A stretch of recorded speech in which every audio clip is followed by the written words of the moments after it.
Hi, I'm extreme athlete Nathan Matthews, and when I'm not touring the world representing Australia in tennis, swimming, basketball or any other sport, I've done a bit of work about promoting active living.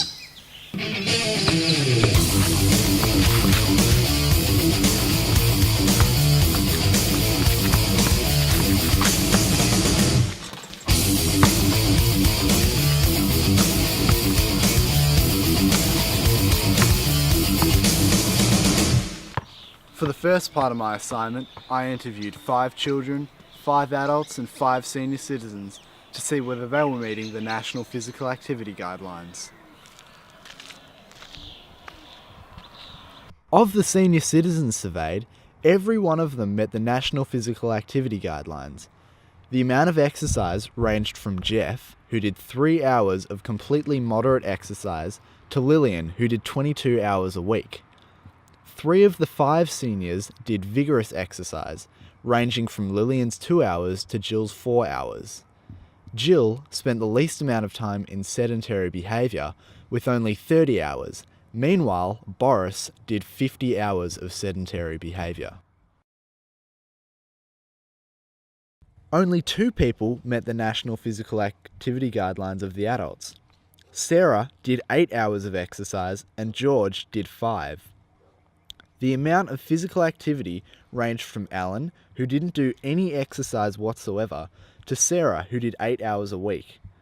Not only was Sarah the most active of the adults, she also spent the least amount of time in sedentary behaviour.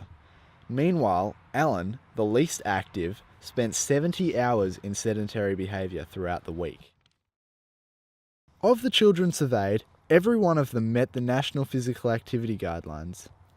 4 out of the 5 did 4 or more hours of vigorous exercise, whilst Dan only did 5 hours of moderate exercise because of a medical condition. The amount of moderate exercise ranged from Matt's 0 hours of moderate exercise to Dan's 5 hours. Mitch spent the least amount of time in sedentary behaviour, only spending 24 hours in this state, whilst Matt spent 38 hours over the week in sedentary behaviour. The minimum amount of time in front of a screen was 2 hours, meaning that none of the children met the guidelines for screen time. One lunchtime, I walked around the school to see where most people were participating in physical activity. The main areas that I found were the 2 basketball courts, with 60 high schoolers playing basketball, the sports field, with 21 high schoolers playing Australian rules football and soccer, the primary oval, with 48 children playing Australian rules football, cricket and unstructured sport, and finally the grass outside G Block, with 23 primary schoolers playing Australian rules football. Here is a school map showing the physical activity areas around Flinders shown in green. The main areas included the basketball courts, soccer pitch and the primary oval. The red areas are the barriers to physical activity. These include water running onto the sporting fields, construction areas around the outdoor basketball courts, the gym being locked during breaks, and finally, general out-of-bounds areas.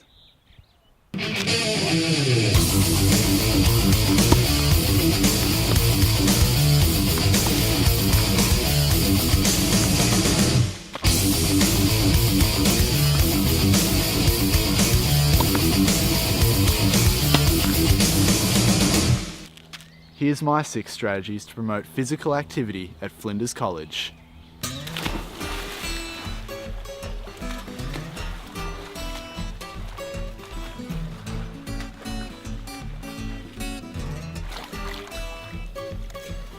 Strategy 1. Organise a running club.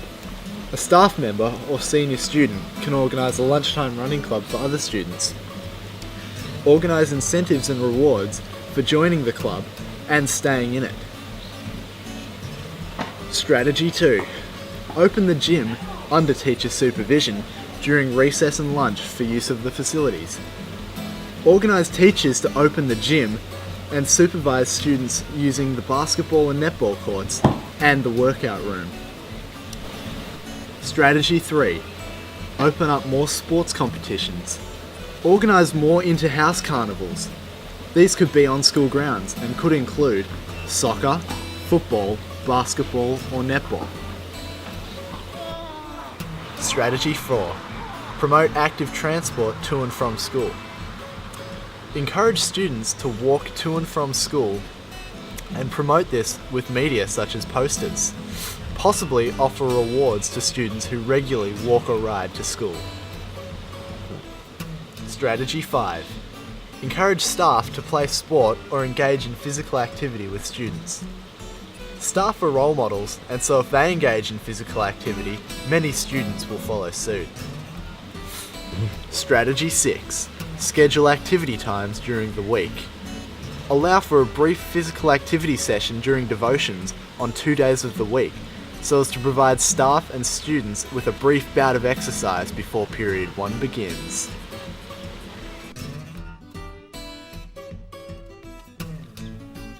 Part 3. Promotion of a running club. My running club intervention will focus mostly on the students at Flinders College, because I feel they will be easier to reach in promoting and maintaining the running club. I think that students will benefit from a running club more than staff, because they'll be more focused on the rewards and will be more motivated to continue participating. I will use speaking at school assemblies, poster campaigns and morning bulletins to promote the running club. My intervention will provide regular, moderate to high intensity exercise within the student body, thus increasing their physical activity levels in exchange for rewards of some sort. Social media and television are often used to target teenagers, and my running club will do the same.